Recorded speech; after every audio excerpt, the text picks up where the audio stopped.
Okay, everybody. Would everybody please take their seats?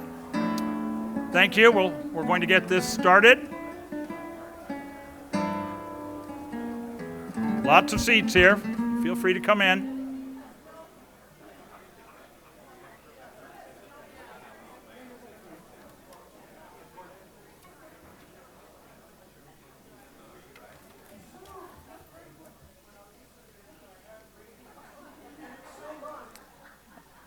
Okay, lots of seats in the middle. You don't even have to go to the front row.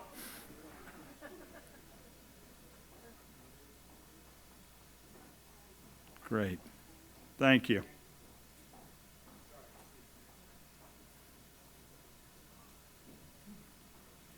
We can't start, Judy, till you're in your seat. Now we're good. Everybody got it? Very good. Thank you, and good afternoon. Thank you for being here. My name's Steve Wagstaff, and I'm the San Mateo County District Attorney, and I am honored to be able to be the Master of Ceremonies for our memorial today. We're going to start this by having the colors presented, and so at this point, I will turn it over to San Mateo County Sheriff Carlos Bolanos.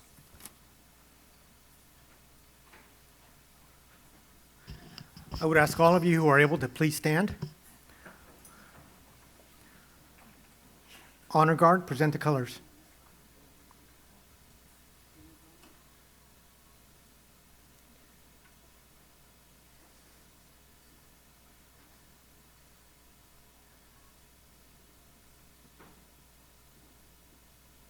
Details.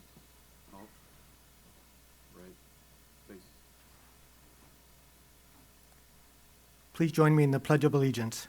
I pledge allegiance to the flag of the United States of America and to the republic for which it stands, one nation, under God, indivisible, with liberty and justice for all. Color.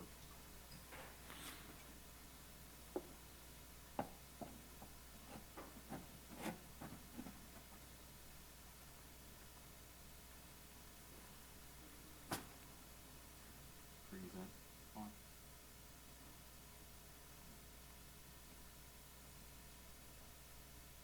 Left. Face.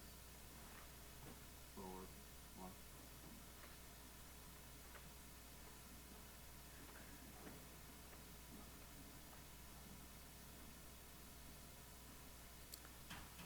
Please be seated.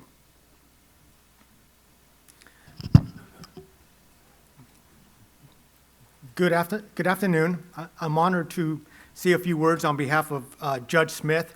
I met the judge after he was already off the bench and had retired.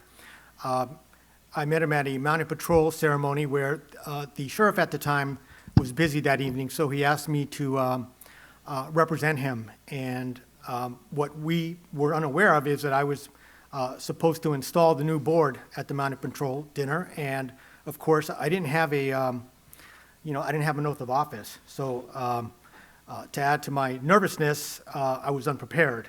And Judge Smith took it upon himself to, write out an oath for me and help me out. And everything went well because after about the third hour of a mounted patrol dinner, they're not really able to hear whatever I said anyway. And, I was able to socialize with Judge Smith on many occasions after that, mostly at horse-related events. We had dinner, cocktails, and I'll just always remember him as someone who was humble, gracious, and kind. So thank you very much.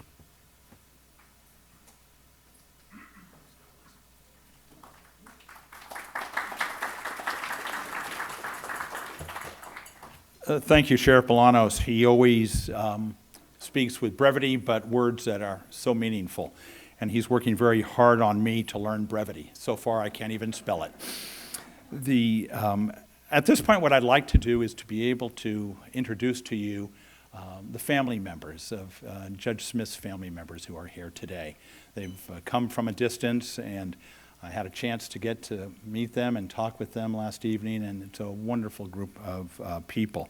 So starting off, of course, with Tom's wife, Judith Durham Smith. And you can just raise your hand or stand, whatever you like. That's very good.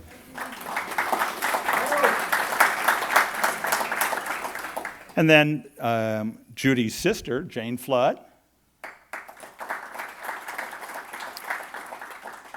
Judy's brother, Gary McKay. Judge Smith's granddaughter, Sierra McGinn Smith McGill, who's also a lawyer. That was a small lawyer applause. There's also, we're so pleased to have joining us today is Tom's son, Timothy McGinn Smith. And I believe Tim's partner, Marilyn Welsh, is here today. Marilyn, welcome. There's also Patrick McGinn Smith, Tim's son and Tom's grandson. It's also pleased you're here. And Mario and Danelle Rosati are also here. I think they're over here. Very good friends, and a special thank you to them, because you may note that the red wine that you are drinking today is from the Rosati Winery, and it's delicious. So thank you both very much for that. In the group of you today, there really are three groups. There's the family, who we just met, family, close friends. And then there's two other groups, by and large.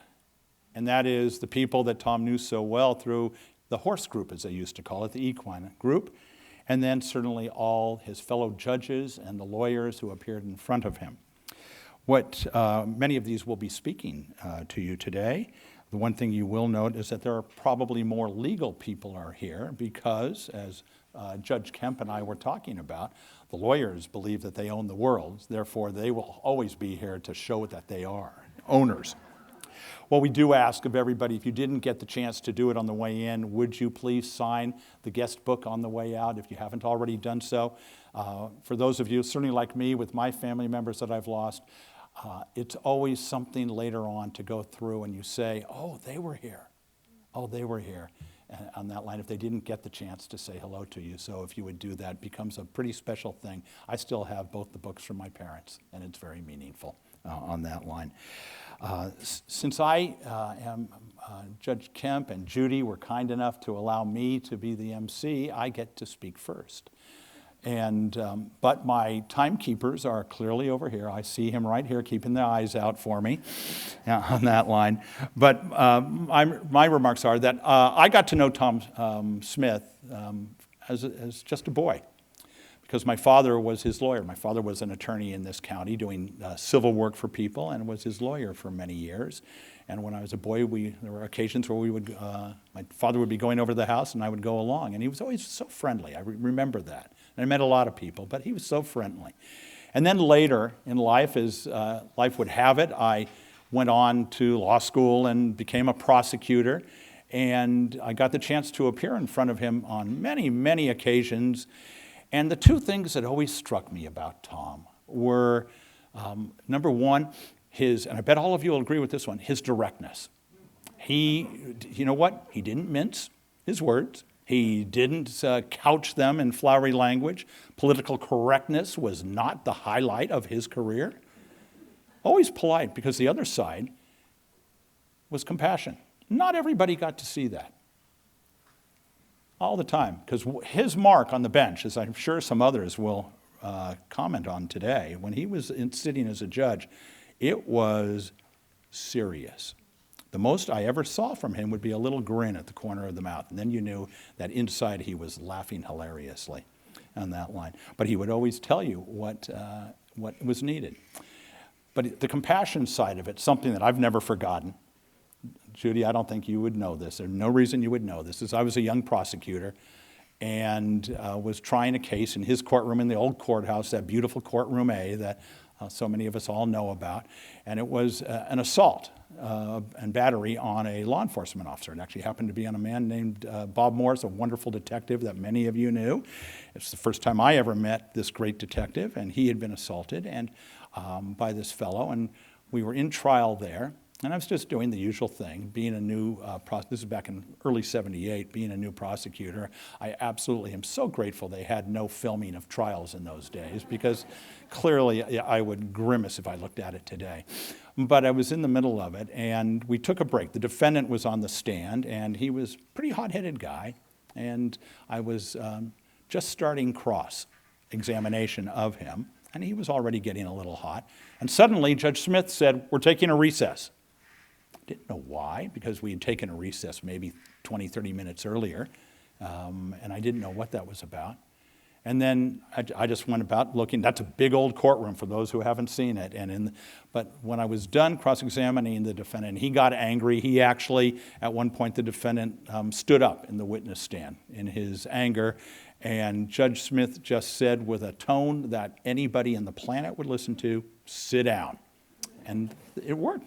Because I thought for a while he might be coming down to interact with me. But then when it was all done, as I was going back to sit down, I looked in the back of the courtroom, and in the very back row of that courtroom was my father. And he had been watching. And the reason that Tom Smith took that extra recess, he called my father, who had his law office just across the street, "Come over right now and see your son." And that's the side that people didn't realize, the compassion and the kindness that Tom had. And I will never forget that, be it, approaching, half a century ago. I will never forget that. Now, on the other side of it, for those of us that knew him, because he was such a good judge, we always wanted to do it right. We always wanted to make sure that, irrespective of what the ruling would be, that he thought we were not stupid. And that can be difficult for us at times as lawyers.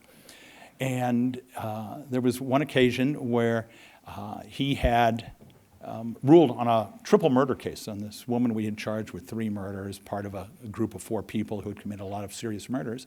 And we were down on a pretrial motion that was made by a wonderful attorney named David Goldstein to sever the counts, that each one would be tried separately. And we each made our arguments. And in front of Judge Smith, who was making the decision as the criminal presiding judge. And at the end of it, he said, "Motion granted," period. Now, every one of us would always, and I bet every one of the lawyers here has had that happen, where you want to follow it up with, "Your Honor, could you tell me why?" But what any lawyer in San Mateo County knew, some of the out-of-towners didn't know it, you never did that. Because his answer would be, as I saw him do to a San Francisco lawyer one time, who said, "Your Honor, I think the Court of Appeal would love to see your reasoning on this. Could you tell us why you ruled that way?" And he just turned around with a look that could, it could melt an iceberg, and said, "No," and left the bench. I knew it. We knew it. We knew it. That's just, it will go, you know what? The reasoning he had on that, which was fine, whatever it went to the grave with him, and that's just fine. And that's just fine. He was... But I always, it really was something that he was, to me, the epitome of a good judge, because he didn't make the mistake of saying too much. He didn't make the mistake. He made his rulings on reason, and we always knew. It wasn't like he was throwing darts at the board. We knew he was thinking things through and ruling them, and he would just rule. And that was what made him such a great judge. Now, you're going to hear some other stories today. The way, just so you can have a general idea of the avenue we're going here today, we will have some of the people on the lawyer side, some of his friends, get up and talk about him. We are then going to have an open mic, and then after that we're going to hear from the family, Judy and the rest of the family, as to bring to us the purpose of this, which is to bring us the essence of the person. I think throughout this COVID period, where so many people have left us and we aren't able to hold a memorial service, I think the saddest part about it is that you lose a benchmark in life. You lose the ability to know that, to come together and tell the stories and know that, you know what, that's why I liked him. And that's what we hope all of you are going to walk out of here today with. So at this point, what I'd like to do is invite Judge Margaret Kemp to come up and be our first speaker.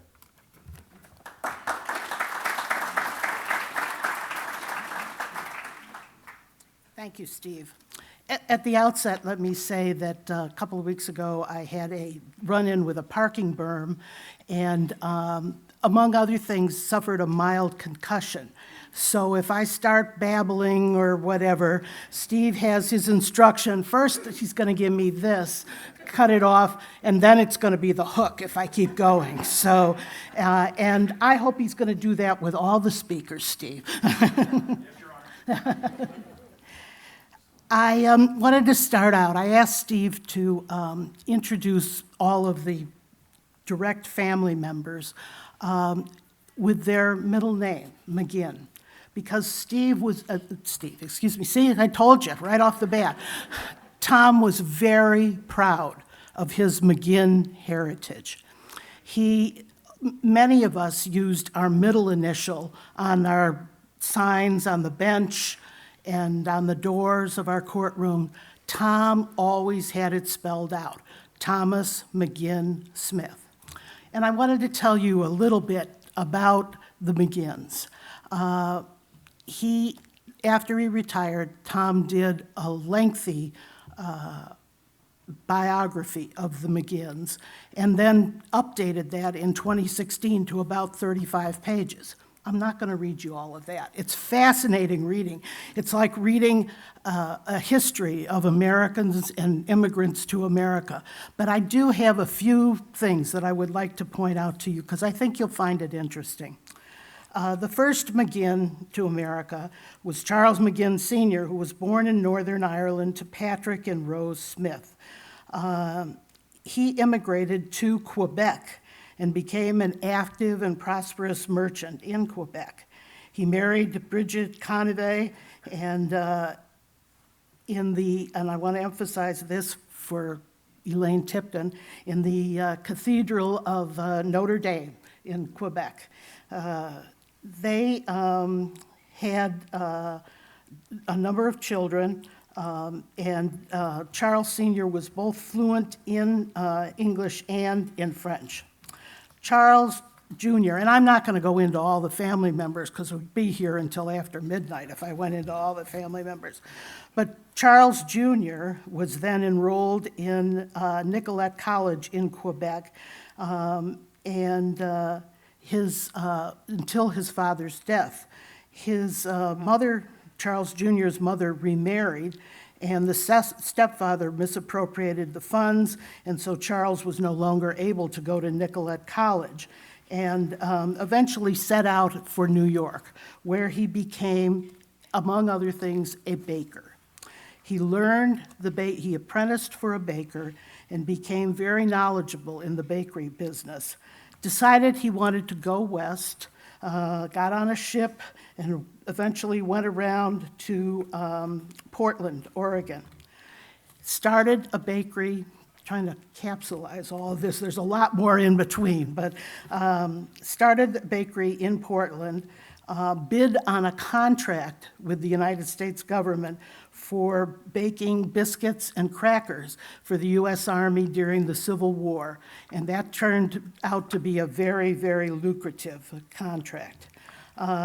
He married, and they had a number of children. I believe it was 8, and after that, he had the foresight to invest in a large amount of real estate in the Portland area, which turned out to pay off handsomely. Charles Jr. and Anna were devout Roman Catholics, and they had 12 children who were, due to the affluence of the family, able to pursue almost anything they wanted to do. Some stayed in the biscuits and cracker business, but several others, including John Labbe McGinn, went into law. And one became a prominent judge in Multnomah County, which is Portland. Others practiced law together.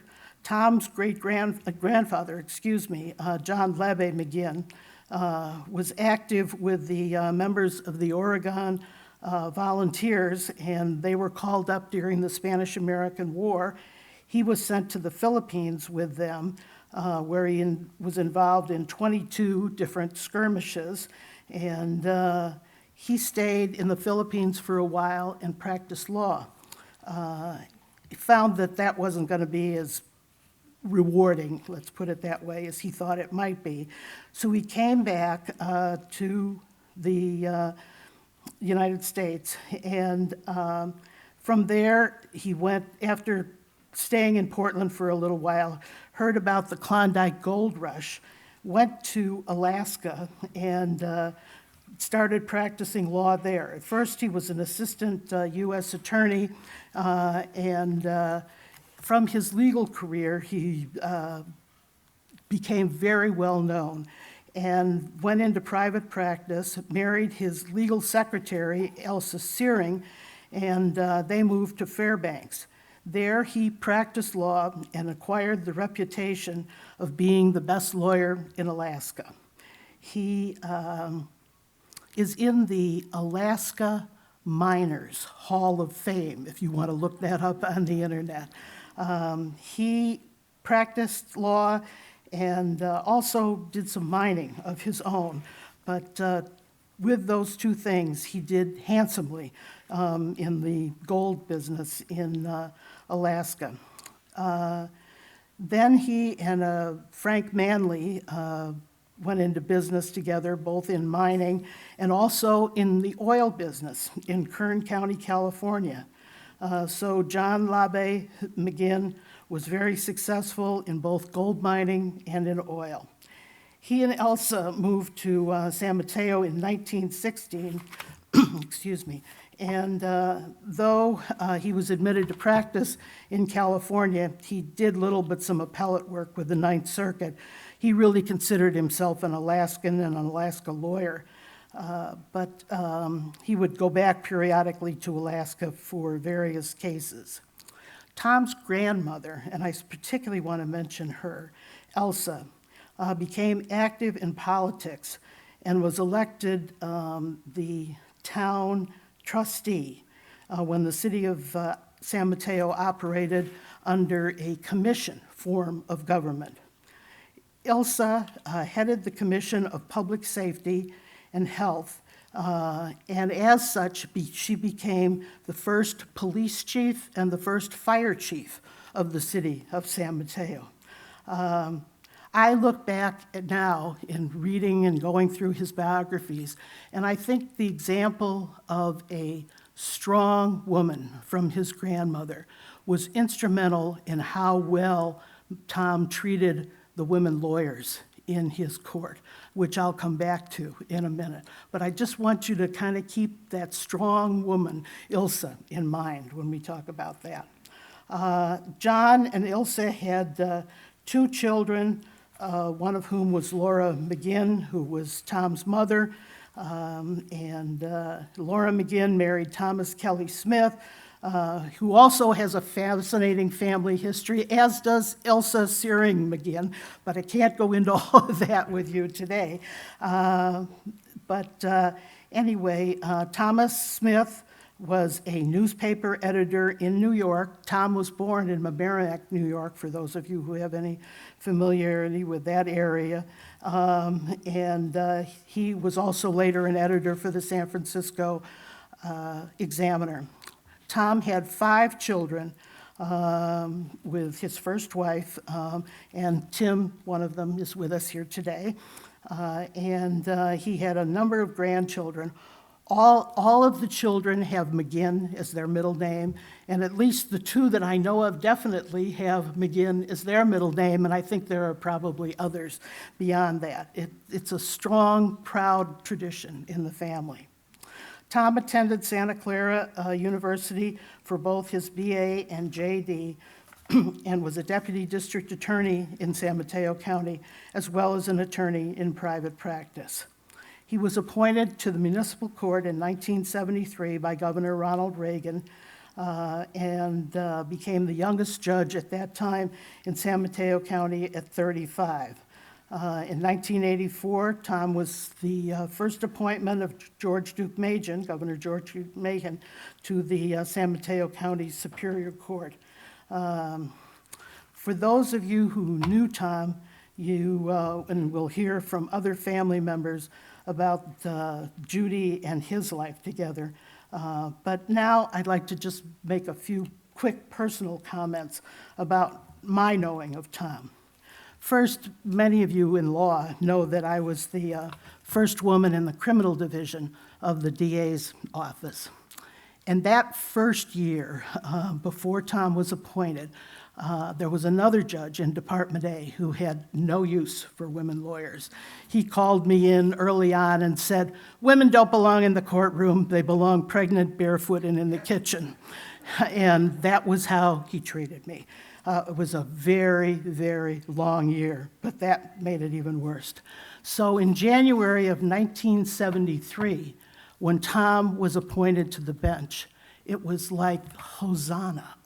It was just, I knew Tom because he was a lawyer in private practice, and he didn't do a lot of criminal defense.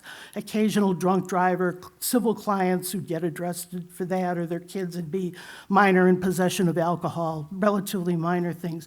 But he was such a pleasure to deal with. Always a gentleman, would point out any weaknesses in the case, but was never difficult about it at all. Just always a gentleman. And I know the ex-DAs would understand when I say, if you could do something for him on a case, you would do it, because he was just such a prince to deal with. So when he was appointed, it was the happiest moment, one of the happiest moments of my life. He was great to deal with all the way around. There are a lot of Judge Smith stories. My favorite ones always involved animals. He had several trials during my knowing of him that involved animal cruelty or animal fighting. And at one point, he asked the veterinarian who was on the witness stand, "How long did this dog suffer?" And the veterinarian said, "Well, for probably 6 months." And so when he was convicted and found guilty, I bet you can guess what the sentence was: 6 months in the county jail for the defendant. It was the story of his dealing with animal cases. He was polite to everybody, but a little less polite to the people who were charged with animal cruelty or animal fighting, that kind of thing. I'm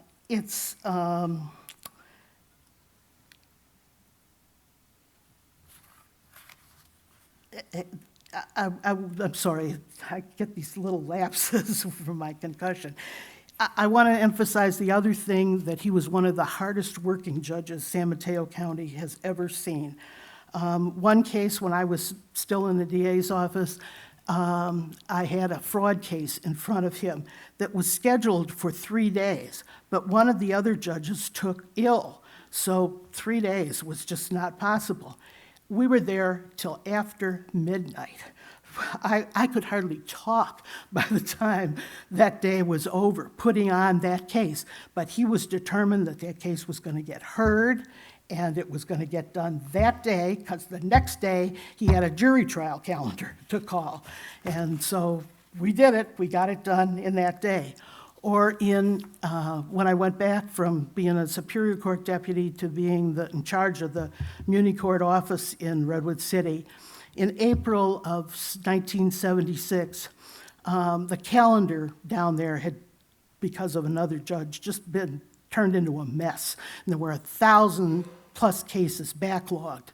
Tom said, "This has got to end." Called me up and said, "We're going to do this." And to make a long story very short, in 1 month, he tried 20 jury trials, back to back. I mean, the one jury would go out, the people for the veneering for the next case would be out in the hall. One jury would be out, he'd call the new people in, pick a jury. You know, if the others came back, he'd send the others out for a minute, take the verdict, and boom, back. 20 cases. There are only 30 days in April, so you can imagine what it was like. It was one case after another, and the other judges were pre-trying cases, and in a month, the case caseload cleared up from being 1,000 cases to being current. It was incredible. It was an incredible month for the DA's office, but even a more incredible month for him. Tom was a special person. He was a great judge and a wonderful person. Thank you. Steve?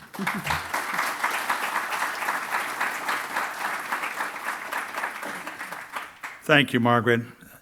Her story about the trials, which I was not there yet by that point, but I tell it to the young lawyers today, and they're absolutely convinced I'm lying, making it up. Nobody could do what was described.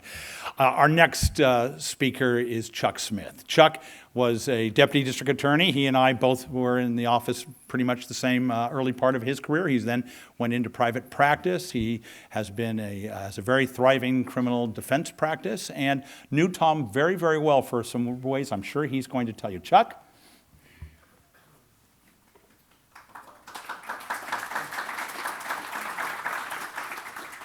Margaret is such a special person.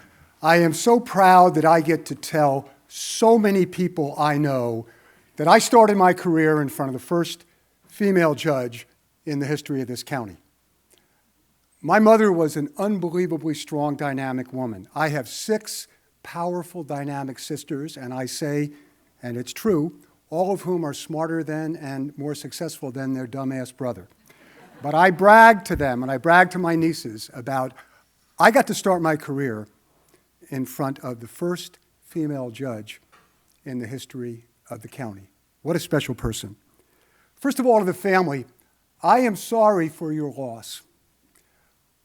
But when I walked in with Tom's son, and he talked about, when it's a year later like this, you're kind of over the grief, and maybe it's a little bit easier.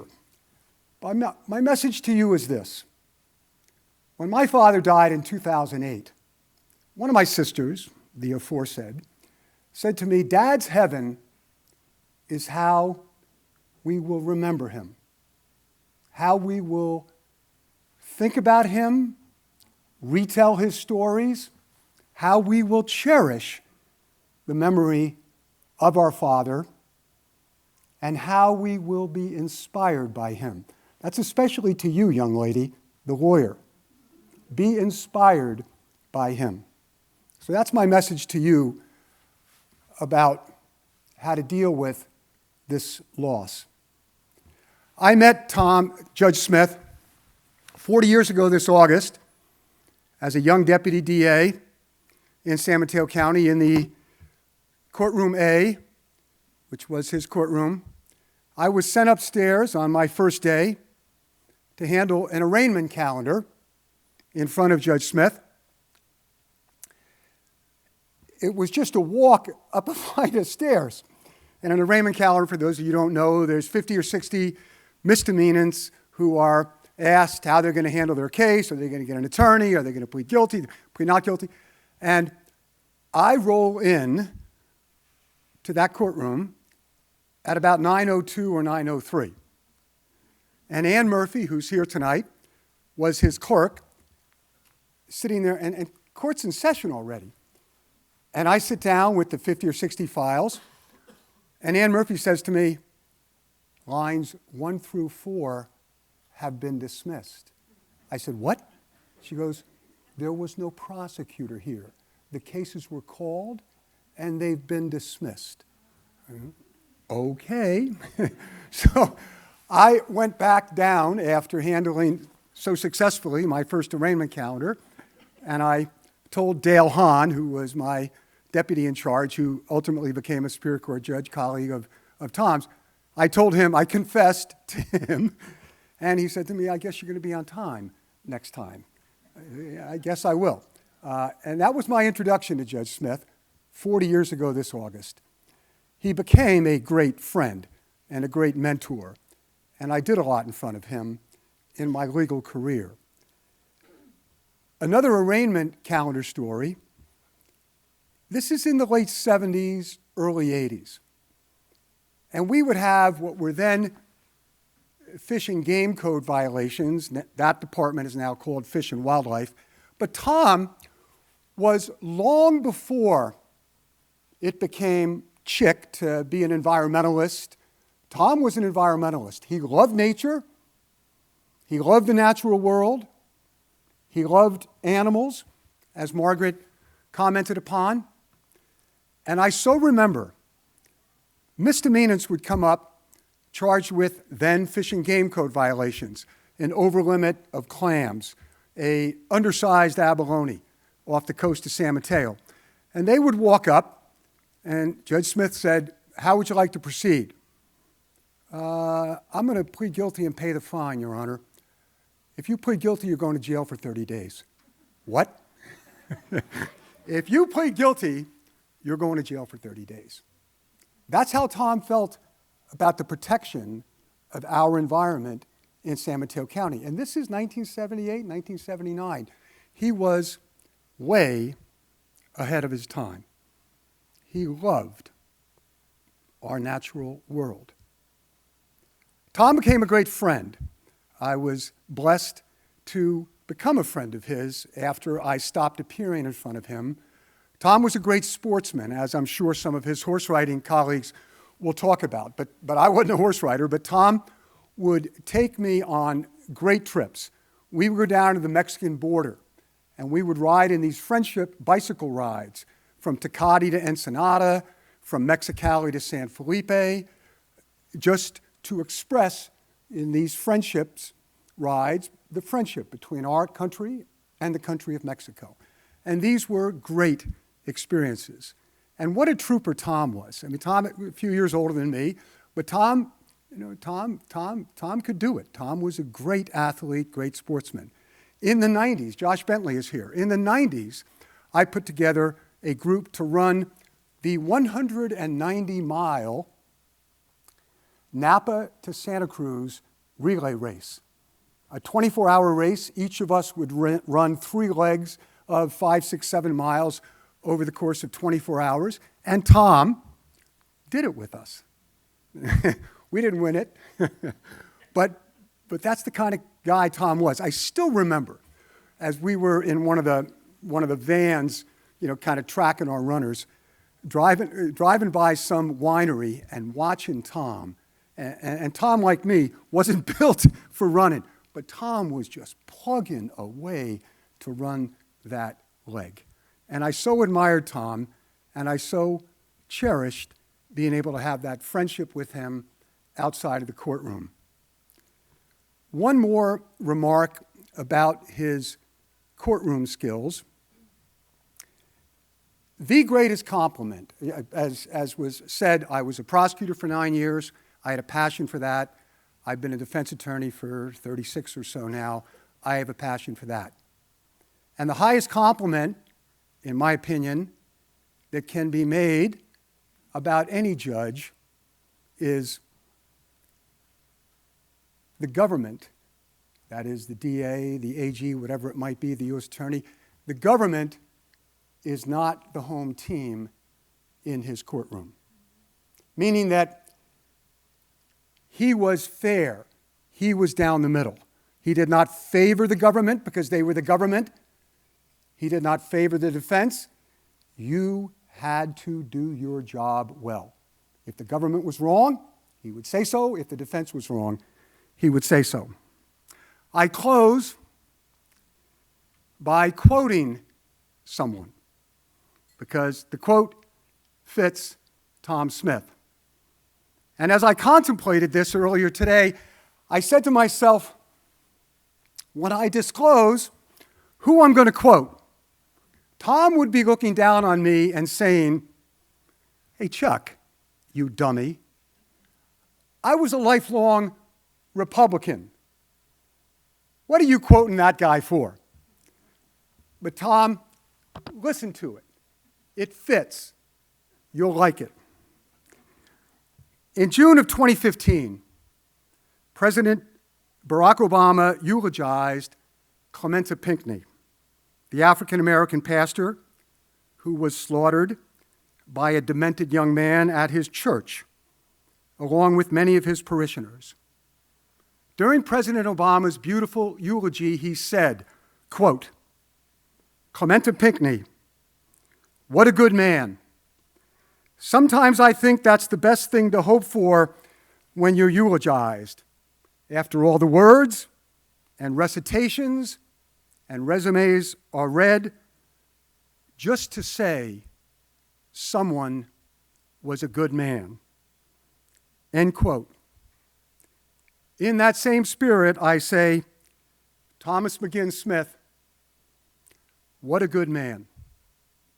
Now I'm going to say it again, and this time I want a few amens. Thomas McGinn Smith, what a good man. Amen. Thank you.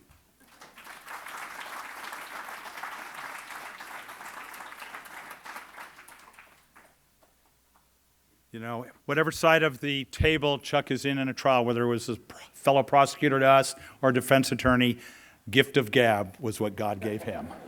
Well done, Chuck. Our next person to speak of Tom is the first county counsel in San Mateo County history, Tom Casey, who was with the first in the district attorney's office, and then when the county counsel's office split off, Tom became the county counsel where he stayed till he retired. Tom? There he is.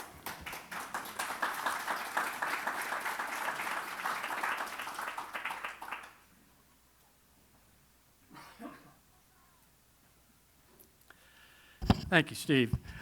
I'm going to approach it from a slightly different direction because I spent my entire career making sure that I never touched criminal cases. And I was good at that. I knew Tom before he came to San Mateo County's district attorney's office and became a real county fixture. Because in the late 60s, Tom, along with Jim Sullivan, his at that time law partner, and Frank Piombo joined my dad to form one of the great monolithic law firms in the county in San Mateo. My dad had been practicing law at that time for probably 35, 40 years. Tom and Jim had been out of law school about 2, and Frank had just come out of the DA's office because he was the city attorney of Millbrae and had had really very little experience. They saw themselves as this would be the burgeoning of a new heavyweight law firm in San Mateo County. The expectation was I was going to join them, and that never happened because I wasn't going to do that. Tom took it upon himself while I was in law school to periodically call me and just check in about how things were going. You know, how was law school? Are you going to stay with it? That kind of thing. After I finished law school, I clerked for a federal judge in San Francisco. It was typically a 2-year stint. So about year 1, maybe year 1.5, Tom would start to call. And he'd say, well, there's a vacancy in the DA's office. You know, you might want to apply. And I said, well, I'm not quite ready. The judge is thinking of retiring. I'm going to hang in here for a while. I probably got 3 or 4, maybe 5 of those phone calls from Tom over the period of time. And finally, in the summer of '72, he called, and I said, okay. And I called Keith Sorensen, who said, come down and have an interview with us. And I got hired, and I stayed. They used to ask when you got hired in the DA's office, how long would you stay? Tom told me that was the question they were going to ask me. It's the only one I remember. And the answer was 2 years. That was more than acceptable, but it needed to be at least 2 years. Sure enough, the only question I remember from the interview was, how long were you going to stay? I stayed 2 years, and I said 2 years. I stayed until they created the county council office 15 years after I had been there, and I was county council for 20 years. So I never really left. Tom could, when he was on the bench, we were his lawyers.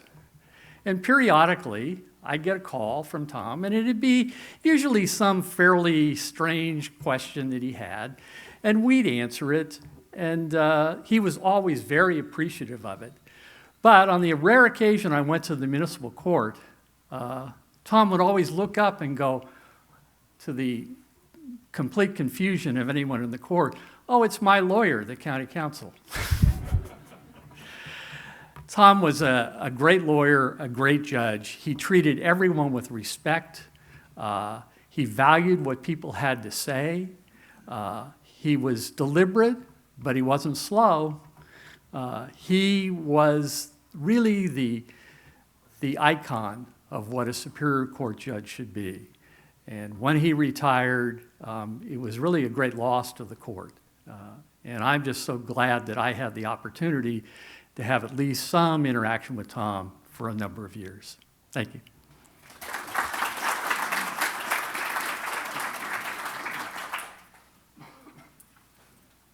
Thank you, Tom. It really was. He was actually, there was a stage where the district attorney, Jim Fox, was on out of county on a change of venue, and as a senior man, he was the district attorney for several months, and Tom never admits it, but I'm sure it was the favorite part of his career. Enough of the lawyers now. Let's hear from some of his friends. Rick D. Benedetti is here. He's been one of the people who helped put this celebration together and was a very dear friend of Tom's. So Rick, if you want to come up.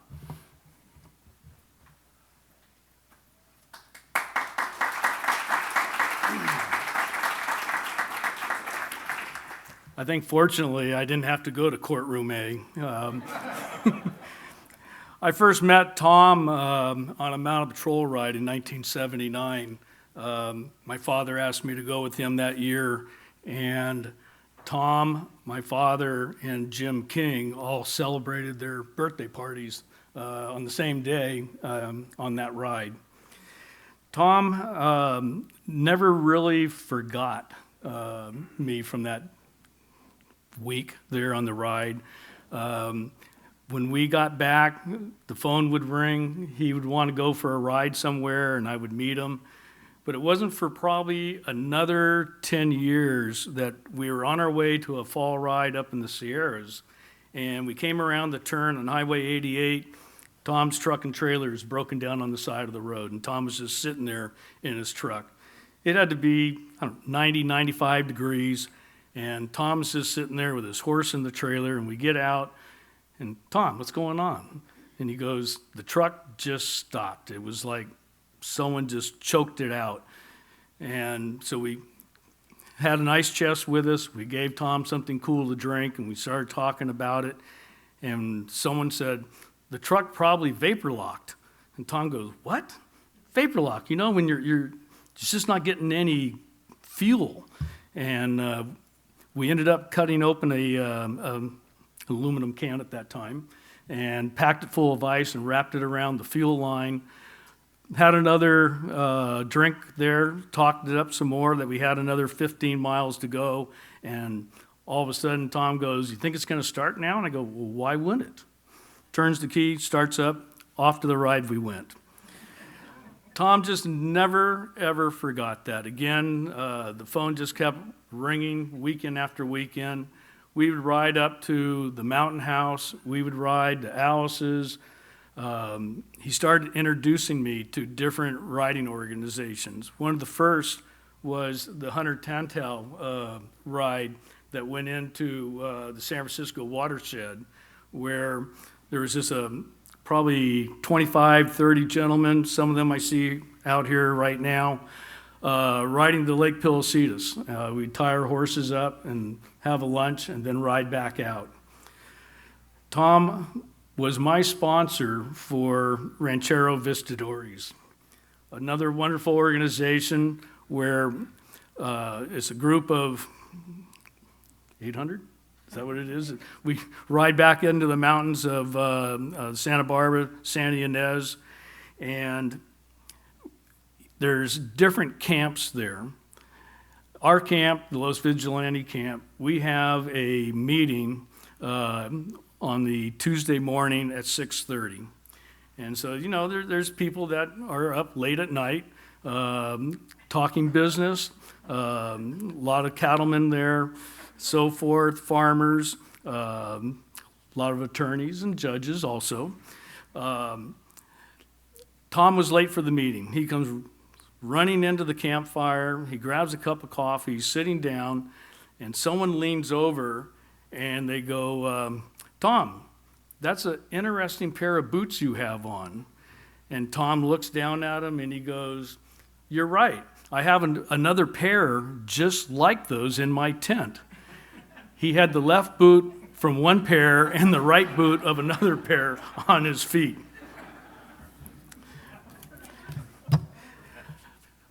More stories about Tom. I'm normally much better at this around the campfire in the dark.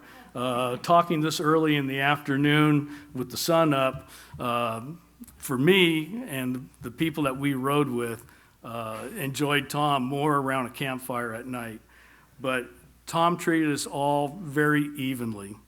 And I can only say that he was a special person, and I look forward to hearing some of the other stories that the horsemen are going to be telling. Thank you.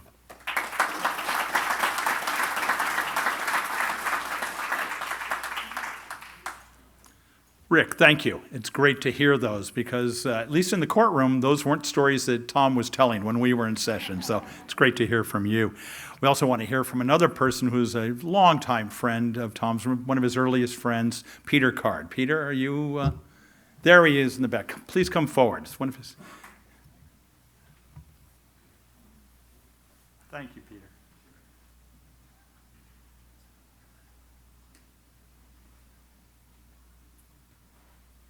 I'm Pete Card. Tom and I have known each other for 65 years. He's my oldest and best friend. When I met him, we were 17 or 18 years old. So I'm not any part of the criminal justice system. I'm not in that at all. But Tom and I just hit it off, and we had a great relationship. I don't have any legal things to talk about, but I was asked to talk about some of the things that were in Tom's life without the criminal justice system. He had a horse, dogs, and a motorcycle at his home. He took the horse and rode it on Los Altos Country Club. Didn't make any friends that way. It made them put a fence around it. My favorite story is Tom was a voracious reader, and he called me at 11 o'clock one night because he'd been reading about pigs, wild pigs, boars, and they were tearing up the grounds south of Monterey. He said, I'll come and get you. That was at midnight. He came to get me at midnight. So we went out there and we were tromping through the woods, probably 2 o'clock in the morning. We couldn't see anything. I don't recall that either one of us had a gun. I didn't have a gun, but he did. But we heard crashing, running through the forest. So we ran. That was our, that was our whole situation. No more of that. No more of that. And at our age, our young age, we had drag strips. We were drag cars. And so I took Tom out, and I had the old 39 Chevy Coupe with a chrome engine, which meant it doesn't go fast. It just looks pretty. So Tom liked that, and we were watching, and he wanted to get in the race. So he came back the next time with a new Oldsmobile that was souped up and was the fastest car around. The other thing, when I had a job where I was traveling at all times. When I was in town, I would come and Tom and I would go to lunch. And it amazed me that almost every person on the sidewalk, hi, Your Honor, hi, Judge, it's like everybody in Redwood City knew him. It was just amazing. Tom and I were so close. He was the godfather of my daughter, and I was godfather of one of his kids, unfortunately, who tragically died at a young age. Terrible, terrible situation. The other story I wanted to tell, he asked me from time to time if I would go to Alaska and do something for him. I was traveling all the time too, and that never coincided. But he did tell me he was going to Alaska, and the plane was buttoned up, ready to go. And he said, you have to let me off. And he said, no, no, no, no. The end of the story is, he said, they let me off, and I spent the rest of the day talking to the FBI. So that's kind of all I have to say. Tom was not a buddy. He was like a brother. And we had the greatest relationship. My wife, Michelle, and I, we've visited Tom and Judy in New York and Maui and in Honolulu. They were at our house several times. It was just a great, great guy and the best. And you can't say goodbye to somebody after 65 years, okay?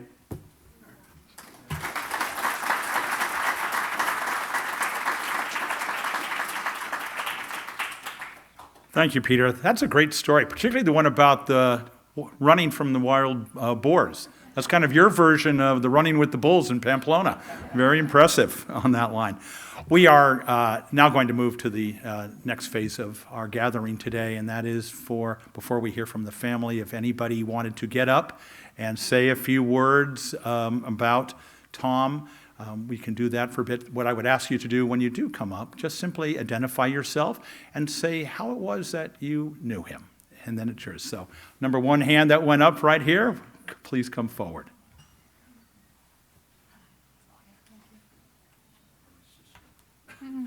Stand by. Yeah, take the paper. Whoops. Hi, everyone. I have a little different version of what you've been hearing. Can you hear me?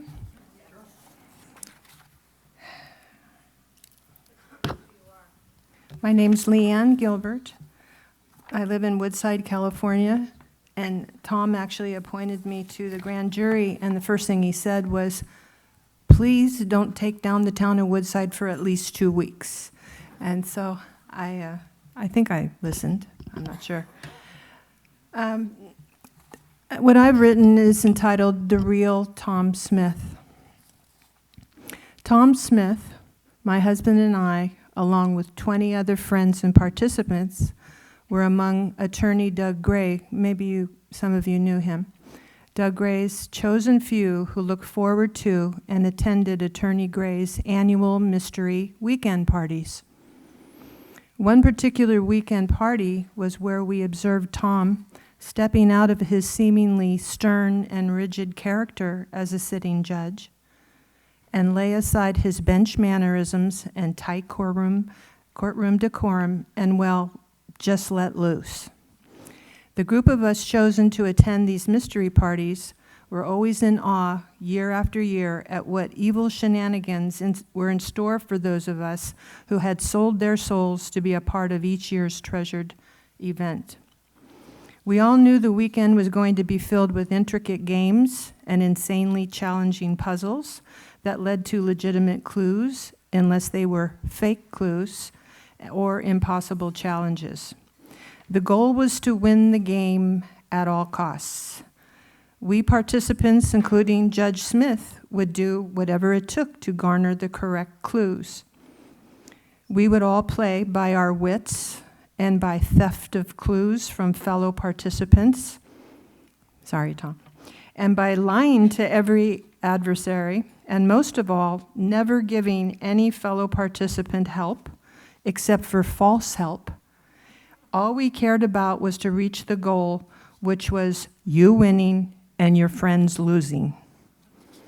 I discovered the real Tom Smith on one of these insane weekends in the midst of that year's intensive game.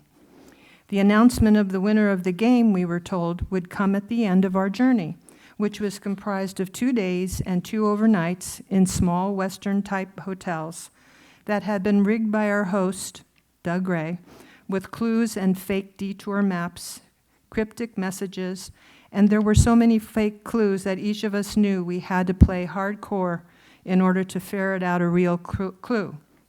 Clues were everywhere and anywhere, even hidden by our host in our hotel room beds and closets. The best and least strenuous part of our wild adventure, or so we thought, was the promise of a wonderful dinner each night at a nice restaurant, place to be announced. After engaging in Mr. Toad's wild ride, and there were many attorneys in this group, about 20 of us, all day long as we hunted for clues all over the town. We were certainly longing for a lovely dinner respite. One evening, we cheerfully boarded a bus, thinking of going to that promised nice restaurant. However, the guests were driven by bus to a very dark forest far out of town. This was the year in this dark forest that we all met the real Tom Smith. After arriving at our destination, which was the site of an abandoned Boy Scout camp, we found ourselves in a dense forest and in pitch black except for a few candle lights. So game on. And knowing the time factor was an issue, we all planned to scramble, hoping to find the previously hidden clues by our host that could be anywhere or everywhere and mean nothing or mean everything. We planned our hunt as we disembarked the bus in the dark forest. It was a location completely hidden away on the hills and dales of somewhere in Northern California. Upon arrival, our host, Doug Gray, directed us to a large box filled with prehistoric costumes and props, and a handwritten map to the location of a boxcar full of alcohol. Game on. As we struggled to plan our search in the pitch black night, we drank a lot and quickly got dressed in our costumes. And yes, we drank some more. When we were informed we had to sing for our supper, a couple of bologna and cheese sandwiches, we did it. So much for the promised elegant dinner. Weirdly, this challenge seemed easy enough to do after drinking buckets of booze, after which we all literally crawled around the grounds of the dense forest setting, inebriated and exhausted. Sister Mary Margaret's listening to this, I know it. And searching for what else? Clues. But not Tom. Not the stoic, proper, justice-loving Tom. Tom had immediately snagged his costume of choice, and after stripping naked, he donned a loincloth held together with one large safety pin. And somewhere he found within the props a 5-foot-long and 20-inch thick prehistoric bone. Although Tom had on nothing at all except his loincloth and a huge bone for his defense, Tom seemed to think nothing else was really needed. The real Tom Smith was about to be revealed. It became apparent to all of us that Tom was now free of his clothing, free of his judicial robes, free of wrong jury verdicts, free of jurisprudence, free of incarcerating his fellow man, and free from giving a damn about ethical appearances. Yes, Tom had transformed into a free Cro-Magnon man and was now yelling some refrain loudly and repeatedly to the tops of the 100-foot-tall trees, all the while wearing only his loincloth and clutching his prehistoric bone as a weapon. As Tom danced through the forest singing and holding his bone up to the sky, this is what we heard. Thank God I'm Irish. Thank God I'm Irish. I never really understood how much that clarion call meant to him until that dark night. So if you are Irish, please school me on how drinking a bucket of Guinness, wearing a loincloth, and carrying a prehistoric bone can keep you safe and bring out the best in you. Yes, the birth of Cro-Magnon Tom Smith is a memory I'll never forget. And I do expect a thunderbolt from heaven to strike me down when Tom hears of my sharing with you this tall tattletale. Lastly, another well-known fact about Tom was this. Tom Smith did many favors for his friends. A special favor came to our family when Tom officiated the swearing-in of our daughter Katie at our family celebration after she passed the California State Bar. This celebration came about after Tom orchestrated Katie's admission into his alma mater, Santa Clara Law School. Why? Because he did not like the law school Katie was going to attend in San Francisco. One day, right after moving Katie to San Francisco, Tom called and said, "Okay, it's all set. You are going to Santa Clara Law School." And away she went as her father and I unpacked her entire apartment in San Francisco. As years went by, my joke with Tom was always this: "Hey, it's been a whole week, and what have you done for us lately?" Joking aside, pure and simple, Tom was one of a kind and a dear friend who is so sorely missed by all of us who loved him. The real Tom Smith was a man who deeply loved his family and always, always took care of his friends. And yes, thank God for his uninhibited Irishness. That's it.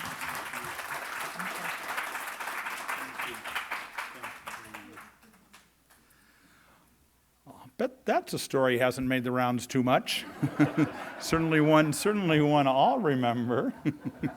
Thank you for that. Okay, we have another person who could also perhaps give us a brief statement, again, saying who you are. Thank you. Hi, I'm one of Tom's equestrian friends, and he sponsored me for membership in the Shack as well as the Mounted Patrol. So I owe him quite a bit for those two sponsorships. I have a couple of stories to tell about Tom. One of them was when Tom and Judy and my late wife Nancy and I went, I think Sean was on that ride as well. We're riding down in the Santa Cruz area. My daughter had just graduated from UC Santa Cruz, and she's now 49 years old, so that calibrates where that was in terms of time. But we were sort of walking along, and Tom was next to Nancy. I think Sean was out in front. I was next to Judy. And we were just talking back and forth, and Judy and I, and Tom was talking to Nancy. All of a sudden, Judy's horse just falls over, pinning her under the horse. So I reined to a stop and jumped off my horse and yelled at Tom. And Tom looked around, and he was sort of panicked for a minute. But then he collected himself. He came back to me, and we gently lifted the horse as much as we could and pulled Judy's leg out from under it. But I remember she told Nancy after that little incident that she never wanted to get on a horse again. And I'm not really sure whether you have done that or not, but have you been on a horse since that incident? I'm not sure. Okay. Okay. Another story had to do with meeting in New York City. Judy and Tom met Nancy and me at the Waldorf Astoria bar. And we met there because we wanted to have a true Manhattan. In fact, we were trying to scramble and find out what hotel this was. This was the Waldorf Astoria Hotel. And according to the legend, they invented the Manhattan there. So we remember that, Judy? We had that Manhattan, which was great. Best Manhattan I've ever had, by the way. And really. So anyway, Tom was just a dear friend, a real gentleman. He was our parliamentarian for many years at the Mounted Patrol, and of course, always got things right in terms of judicial opinion. I was asked recently to give a memorial eulogy for another friend of ours, Ed Thomas, who was a member of the Shack and the Mounted Patrol and so forth over many years. And I was looking for something to finish up with in my eulogy for Ed over in Grass Valley and Nevada City, which is where we had the memorial service. And I had dug through a number of internet sites and so forth, and finally I found one that I thought was perfect. I think it works for this as well. So in this case, Tom didn't leave us. He was there. So that's a good way of thinking about Tom passing or Ed passing. It's not that he's left us, but he was there for us. So please think of that when you think of Tom.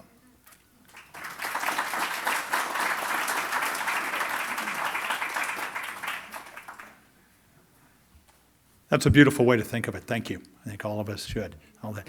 Okay, we have time for one more. Either way, two hands are up. You can arm wrestle. Okay, good. Thank you. Thank you, Joe.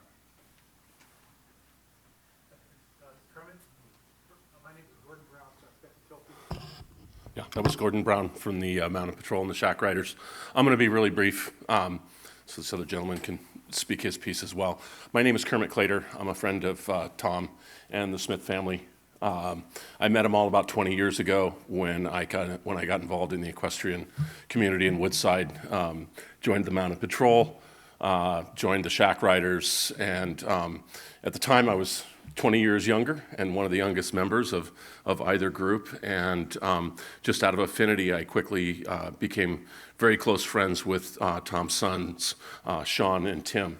And then through Sean and Tim, I began to get to know Tom, and we just clicked. I soon found I had as many common interests with Tom as I did with his sons. Just a love of history, a love of literature, shared stories, writing, and so forth. And he just really, on one front, age didn't matter, but on another front, my own father, who had moved to the Denver area in the early '90s, wasn't around. And although I was, in my late 30s at the time, I still had a way to go in terms of just developing interpersonal skills and how I dealt with people and so forth. And rather than get offended and kind of turn the other way, as many other people did at the time, instead Tom took me under his wing. And Tom really became a real mentor to me, as well as a good friend. And there's just been maybe 2 or 3 men in my life who I've considered mentors, and I've lost 2. I've lost 3 of them in the last couple of years. So I guess you just get to an age, and that generation that looked after you starts going away. But I will always be grateful to Tom, and I enjoyed all the times out here. I enjoyed my visits with Tom and Judy whenever business took me to New York, and it's just a great gift of friendship and mentorship that Tom gave me, and I really wanted to acknowledge that to everybody publicly.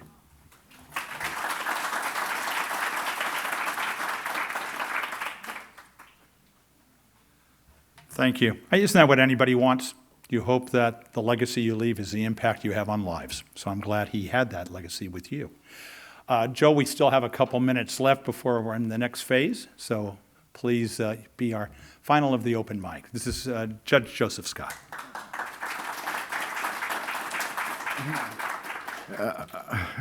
My name is Joe Scott. I'm fortunate enough to have known Tom since back in the 1970s, and he was a tremendous help to me when I became a judge. His counsel and advice was always sound and very helpful.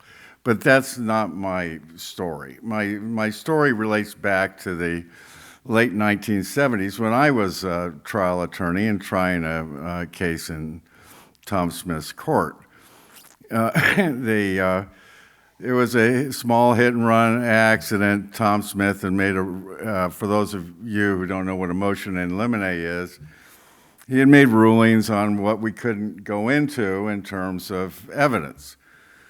So we're having the trial, and his ruling was no reference could be made to insurance, none. So I had this witness, and I just wanted the witness to testify as to what time my client had called him. So I asked him, what time did this guy call you? And he said 7 a.m. And I told him he had insurance, he had nothing to worry about. Tom Smith held me in contempt for eliciting that testimony. It's Friday afternoon. I'm thinking to myself, good grief, am I going to be spending the weekend in the slammer? So we finished. Needless to say, it had a chilling effect on my closing argument because I was wondering whether I would be in the can and not my client. In any event, after that interaction concluded, Tom Smith calls the court reporter out. And by the way, I am a strong proponent of court reporters. They're very hardworking. They keep an accurate record. They keep an accurate record of everything. And the court reporter reads back the testimony, and it was just as I had described. And Judge Smith, Tom says, I'm dropping the contempt charges against you. I'm thinking, geez, that's great. I mean, that's to his credit and to my relief. I'm not going to jail this Friday. So the jury had a question that came out, and again, to his ultimate credit, they had seen the whole interaction in the courtroom. He told the jury that it was not as he had thought. Things did not occur as he had thought, and that and he apologized to me for doing that. And the jury went back and continued their deliberations. Took about 5 more minutes to convict my client, but the end result was I have nothing but respect. I think about that periodically. I think about it frequently when I have difficult situations that I'm forced to deal with as a judge. And more than once over my career, I've had to admit that I was not correct. And he was just a wonderful, wonderful guy. Thank you.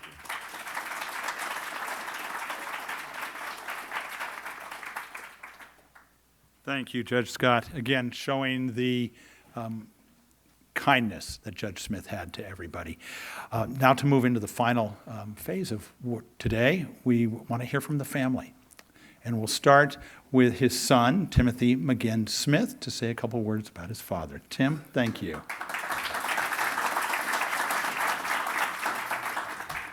I'm Tim. I guess I knew Tom a long time and saw the wide range of all the different things and learned some more today. One of the typical Tom is he had a lot of accomplishments in his life, and he never rode the coattails of it. He would hang it up and be done with it. He climbed mountains, he raced motorcycles, he ran marathons and bicycle races. But a typical Tom story that comes to mind is when I was 16, 17, I was in a horrible accident and I was in a body cast. And he was running a lot and my siblings were running. And right about the time I was getting out of the cast, he decided that anybody who was willing to run the Honolulu Marathon, he would sponsor a trip to Hawaii. And so 2 of my siblings agreed to do it, and they both ran the marathon. I couldn't, obviously, because I had shattered my legs and knees and all that. And so he called my doctor and decided that I could ride a bike. So I had just gotten out of the big cast. I had cast on my lower part in a wheelchair, and he showed up at the house, and he had a brand new bike, and it was one of the bikes you could lift with your pinky. And he said, I've decided if you ride 10 100-mile bike races, you can go to Hawaii. I said, okay. So we traveled all around the West Coast with Charles. We did the Mexicali trip and Calistoga, Pleasanton, all over. And I was able to complete 900 miles. So he decided that we would do the last 100 by ourselves. So he came over and picked me up about 6 o'clock in the morning, drove me up to Alice's. He was in the old 800, the old truck, and said, okay, start riding. And it was a breeze. I flew down 84 to the beach, made it to Santa Cruz in about 2 hours. I had a nice wind on my tail, turned around, and the wind picked up. And I could not go anywhere. I was going downhill pedaling. And I'd come around a turn, and he'd be sitting there in the truck. He was keeping the mileage. I finally made it up to Pescadero. And he said, originally we were supposed to go all the way back to Half Moon Bay. He said, just take a right, get off here. But it was almost dark. I had got through Pescadero near Loma Mar, and he was waiting at Loma Mar, and He said, he said, you still have 8 miles to go. He said, put the bike in the back of the truck, drove me back up to Alice's, said, just ride down the mountain. I did it, and that was just typical Tom, setting a goal, doing it, and completing it. And I was grateful for it in the end, because it really helped me recover. And then last of all, I certainly wanted to thank Mario and Danelle, Judy, for putting this event together, and all of you for coming here and sharing your stories. So thank you.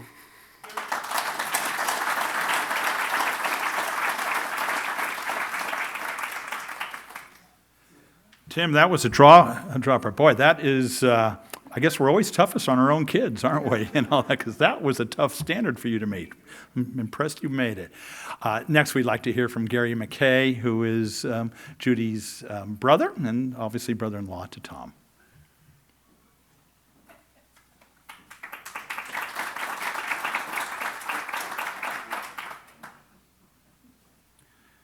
Thank you for being here. It's such an honor.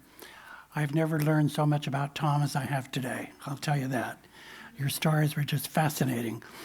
And of course, I certainly didn't know him as a judge, but I knew him as a brother-in-law. And I know him because of his kindness and his generosity. And he was just I never heard him say a bad word about anybody. Never. And the most fond memories I have of him are the times we would go to Maui, to his timeshare at Kapolani. He loved it there. The people loved him. He was one of the first owners of that particular timeshare. And he was so generous. The other thing I remember, this is kind of a bizarre story, but true.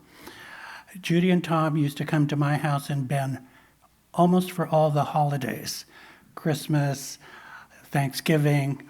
And one of the times that they were there, I heard this loud noise upstairs late at night.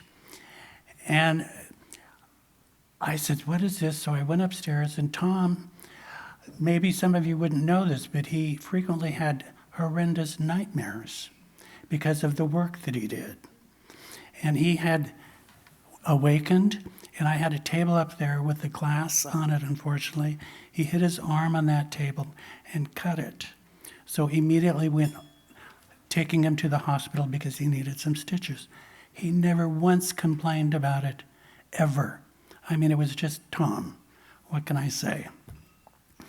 And the other memories I have, he took me riding one time when I was here on the, I guess it's a sculpture garden here. Yes, he took me riding, and I remember that, and it was just great. And also the other thing, somebody had mentioned earlier that he loved animals, especially dogs. There was nobody like Tom who could train a dog to do anything he wanted it to do. And Judy still has Hannah, who was trained by Tom, and he could do flips, and he could lay down, he could do anything. And that's my fondest memory of Tom. Thank you.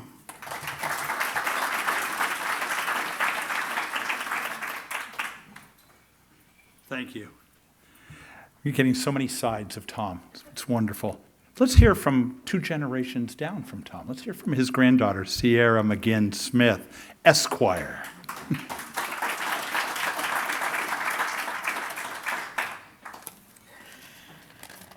Thank you, everyone that shared stories. It just confirms everything that I thought about him and felt towards him, and it's been really nice to hear all of that.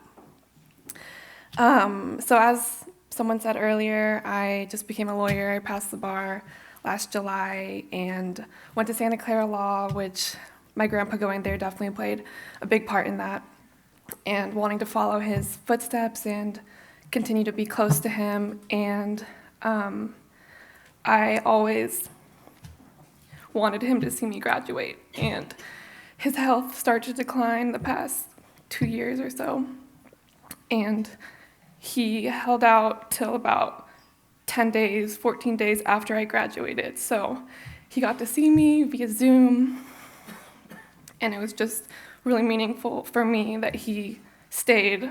I felt like for me to see that. So I grew up in Fresno, but I had the privilege of visiting my grandparents for from a small child and then visiting them in New York through when they lived there and then going to Bend regularly to visit them and spend time with my grandpa. So I really got a lot of good quality time, especially when my grandma was working. It would just be my grandpa and I, because he was retired, and we would go explore New York and just do fun things. And yeah, it was really good memories. And I don't have any funny or witty stories to share. No punchlines or shocking moments from when he was a judge or in the courtroom as a lawyer. My memories are of him as my grandpa and doing regular grandpa-granddaughter things like going out to dinner, to movies, and candy stores. Despite being 6 years apart, we had an unspoken bond. I appreciated his dry humor and his stories of when he was a young boy and a young man, and his stories from law school and as a judge and as a lawyer. He was always so sure and unbothered, which in turn gave me the confidence to be sure and unbothered. He had no need to explain himself or prove himself, just quiet laughs and a simple understanding that he belonged in this world. He didn't over-explain, say things just to say them, or just to fill up awkward silences, or because you're supposed to say them. That's why it always meant the world to me when he would tell me he loved me and that he was very proud of me. Just hearing those words from him was enough to make me love myself and be proud of myself. So, not only do I have the genes and the mentorship of an amazing human being, but I also have his love and his pride to carry with me. Thank you.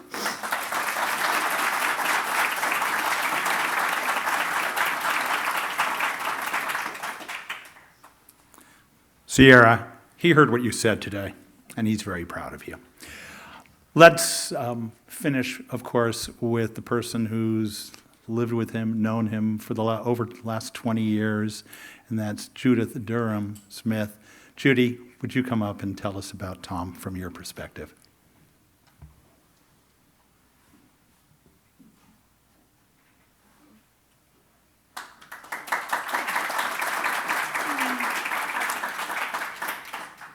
Where is Peter Card? Peter, he spoke to you earlier. When I was 29 years old, I met Tom Smith with Peter Card. It was unbelievable. He was separated from his first wife, and Peter was with him, his buddy, and we met somewhere in San Francisco on Union Street, or I don't exactly remember where. But all I know is that when I met him, he was the love of my life. I was single. He was separated from his wife, and I was in graduate school at Portland State getting my master's in social work. Well, he ended up going back to his wife, and I ended up moving to New York. That was about 1972. In 1976, he came to see me. I mean, he called me. He said, I've got some good news and some bad news. And I said, okay, I'm still single. Come and see me. What's the good news? He said, I got divorced from his first wife. And I said, well, what's the bad news? He said, I got remarried 5 months ago. I said, what? I think I cannot repeat the 4-letter words that he was then given by me. Anyway, I went off and I did my life in New York. I was a social worker at Sloan Kettering, which is one of the big cancer centers. And then I was going to be a private therapist, and I took a course, and I met my husband, who I got married to, and I was married to him for about 12 years or so. And he decided that he was no longer going to be he was a psychiatrist, and he was no longer going to work, and he was quitting when he was like 50 years old. And I said, well, I'm just in the throes of working here in New York. I don't want to quit. And we just decided we would divorce. That was in 1997. This was August, our divorce was final. December 2nd, I get a phone call. Whoops. It's from Tom Smith. And I had just gotten a divorce. And he said, well, I'm about to get a divorce from number 2. And so I'd like to see you. I said, okay. I've just gotten divorced myself about 6 months ago. He appeared on my doorstep December 5th, 1997. And he said, will you marry me? I said, wait, I don't know you. I think we got to get to know each other. Let's take a couple of years. And we did. We did exactly 2 years. We commuted between San Francisco and New York. The other thing that I did get him to do at that point was to go back to work. He was riding his horse.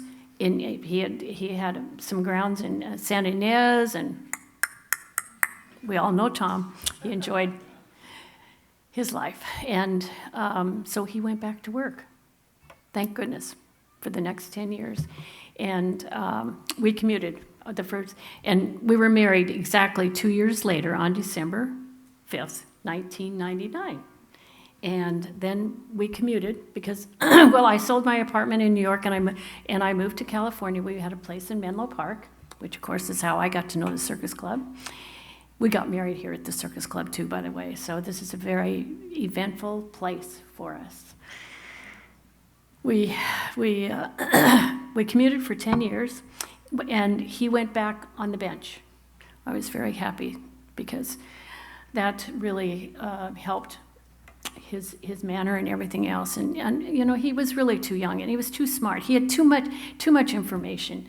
So he was happy to go back to work. And of course, then I said, well, you know, I'm going to get my license here in California. By then, I'm a real estate broker in Manhattan because I was always helping my friends find apartments. And, you know, being a social worker, I was a little poor living in Manhattan. So I got off in real estate. And I had been doing real estate about 15 years when, in 1999, when we got married. But I moved to Menlo Park. Tom said, get back to work in New York. People know you. You're not going to be known here in California because you've been working 15 years already in Manhattan. So we bought a studio. And then when he got ready to retire, he said, all right, I'm ready to move to New York now. Judy, I want you to I will only live in a 3-bedroom apartment. I said, what are you smoking? My gosh, I mean, but I did find a wreck. And we spent a whole year doing renovation, and then he finally moved to New York. And, you know, he continued to read prolifically, which he always did. He was such a great historian. I could ask him anything about history, and he always had the answer. But he really kind of slowed down, you know, at this point. And it was about 4 years ago. I finally took him to the doctor, and he was diagnosed with Lewy body dementia. And I got help for him. And this was, you know, we're COVID and everything. And because I was commuting back and forth to New York from where am I? I'm in New York. And going back and forth. When we moved to Oregon in 2018, I brought him here because I'm originally from Oregon and my family's from here, if you've met. And I was commuting. I was going to New York a couple of weeks out. Tom didn't really know that I was even gone, and so I continued. But in COVID, my friends in New York said, get out of here, get back to Oregon, otherwise you're going to be gone. So I worked remotely, and only went back to New York when he passed away June 3rd last year, and we sold our apartment June 16th. And I had to go back a couple of times to get stuff. But now I'm living in the place that I had moved him to in Bend, Oregon. And I'm hoping that anybody who comes to Bend, Oregon would just call me. I'd love to see any of you. But I am so grateful for today. Margaret Kemp,